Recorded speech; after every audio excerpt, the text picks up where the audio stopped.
मैं एक छोटा सा उदाहरण 1 मिनट हिंदी में ले रहा हूं। एक उदाहरण मैं हिंदी विच दे रहा। एक बहन के लंबे बाल हैं, ठीक है, मैं बाल नहीं काटती, लेकिन देखो मेरी बाल भद्दे हो रहे हैं, 2-2 मुंह वाले।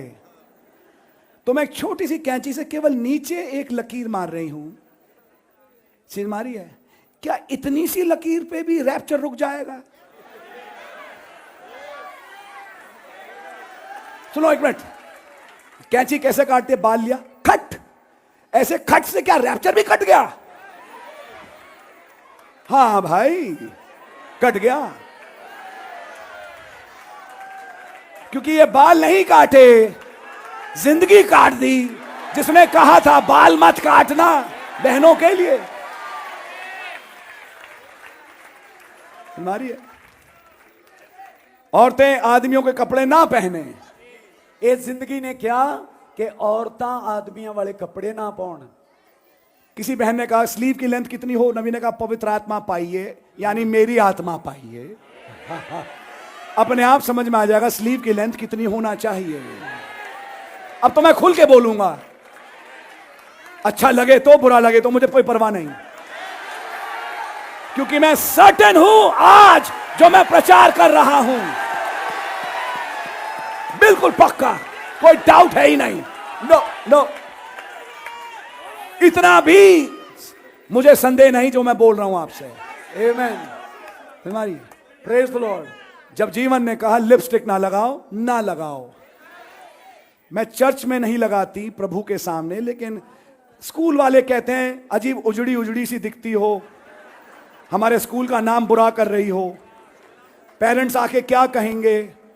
क्योंकि आज के पेरेंट्स को भी हेमा मालिनी चाहिए अपने बच्चों को पढ़ाने के लिए, चाहे अकल हो अखरोट जैसी। माफ करें, पढ़ाने के नाम पे ठिंगा, लेकिन मेकअप पूरा। मैं असली टीचर उसे मानता हूं जो बिगड़े हुए बच्चे को यहां पहुंचा दे। जी, पढ़ाई के नाम पे ठिंगा, मेकअप पूरा। अस्पतालों में नौकरी के लिए गई, इस हॉस्पिटल में तो पैंट पहननी पड़ेगी, बिना पैंट के आप यहां नौकरी नहीं कर सकती। समझ में आ रही है आपके? आप मेरे दिल को जानते हैं। खुदा ने कहा मैं जानता हूं, मैं अच्छी तरह जानता हूं कि तुम कौन हो, मैं अच्छी तरह पहचान रहा हूं आपको। और बोलो क्या कहती हो? अब आप जानते हैं काम है नहीं, 2 पैसे भी चाहिए। उन्होंने कहा इसीलिए तो ईसाऊ ने अपना हक भेज दिया था। और कुछ और थे जो मरने को तैयार थे, लेकिन हक बेचने को तैयार नहीं थे। यस, सोचिए, कुछ जवान पहुंचते हैं नाई की दुकान पे, वैसा ही काट दो जो आजकल चल रहा है। ऐसा लगता है ट्रैक्टर यहां से गुजर गया और ऊपर एक छत्ता छोड़ गया। नहीं,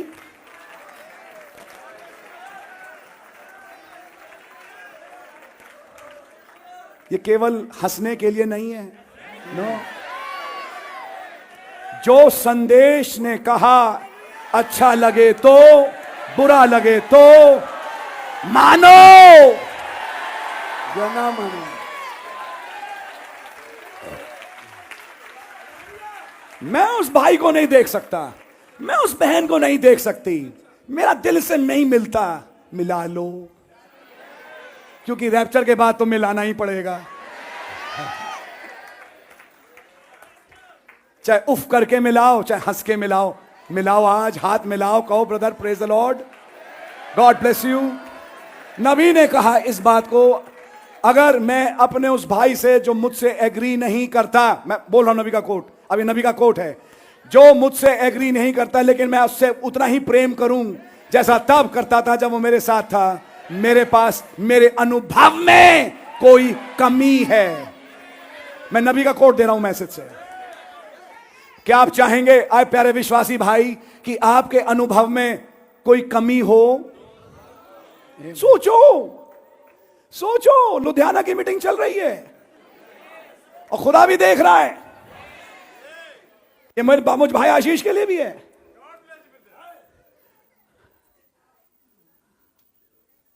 अपने गुनाहों को अपने पास्टर से मत छुपाओ।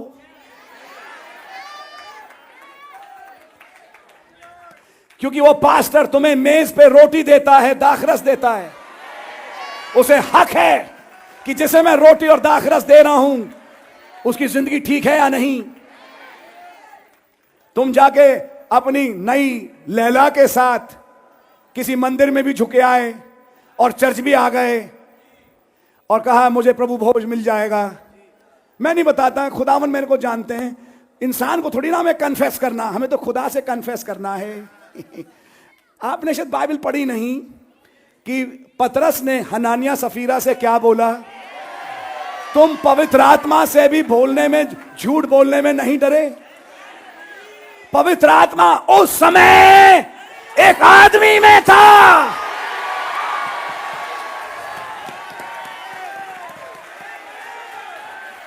क्या हुआ ऐसे हनानिया और सफीरा का? थोड़ी देर में लाश उठा के ले गए। ये मैसेज ऐसे नहीं चलता दोस्त। No no no no no no, जैसा लोग समझते हैं। और थर्ड पुल ऑपरेट कर रहे हैं। अरे छोड़ो यार, थर्ड पुल के ऑपरेट करता। अब समझ में आ रहा है थर्ड पुल है क्या चीज? God really bless you. Time भी निकलता जा रहा है। हाँ, है हमारे पास अभी टाइम। आपके पास बसें हैं। God bless you. Whatever this message says, जो कुछ भी ये संदेश कहना है। अब अगर मैं बाल ना काटूं, ये ना करूं, बूढ़ी सी लगूंगी और फिर लोग मुझे क्या बोलेंगे? समझ में आ रही है आपके? कहेंगे तुम तो हमारे लिए जिंदा मर गई। तब कहना प्रेज द लॉर्ड, ताकि मैं कहीं और जी सकूं। ये सच है, आपने सही कहा बहन। मैं इस दुनिया के लिए मर गई, दुनिया के फैशन के लिए मर गई। जवान बच्चे बपतिस्मा ले लेते हैं लेकिन आदतें नहीं छोड़ते और प्रभु भोज में भाग लेते रहते हैं और खुदा से दंड पाते रहते हैं। सबसे बड़ा दंड क्या है? अक्लों पे स्याही पुत जाती है। यह है खुदा की ओर से सबसे बड़ा दंड। पढ़ाई में तो ठिंगा, मां बाप के साथ तो ठिंगा, चर्च में भी ठिंगा। माफ करना, मैं ऐसे बोल रहा हूं, किसी काम के नहीं। जैसे एक पुरानी कहावत है, धोबी का कुत्ता ना घर का ना घाट का, वो हाल। कोई जीवन नहीं। थर्ड पुल चाहिए तो उन्होंने कहा काम क्यों नहीं करते? जिंदगी लो और अप्लाई करो। पहले जिंदगी भी तो लो, जिंदगी भी तो अप्लाई करो। फिर कईयों ने कहा नहीं नहीं, थर्ड पुल के तहत हम पुस्तक खा रहे हैं।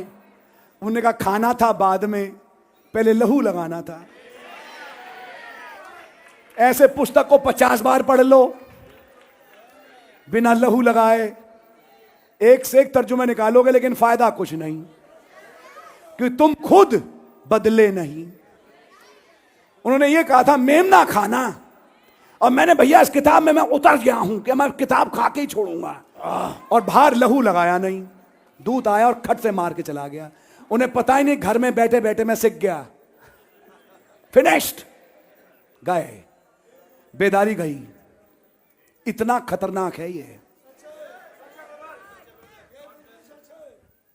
चर्चेस से गुजर रहा है इस वक्त, और जहां लहू नहीं उन्हें मार भी रहा है। मेरी दुआ है हमारा कोई अजीज बर्बाद ना हो। हमारी तो दुआ यह है कि हम सब रैप्चर में जाएं। दुआ यह है, लेकिन कितने जाएंगे नहीं जाएंगे ये तो आप ही जानते हैं। मालूम आपको, बेदारी आई, घर के द्वार तक पहुंची, अंदर नहीं घुस पाई।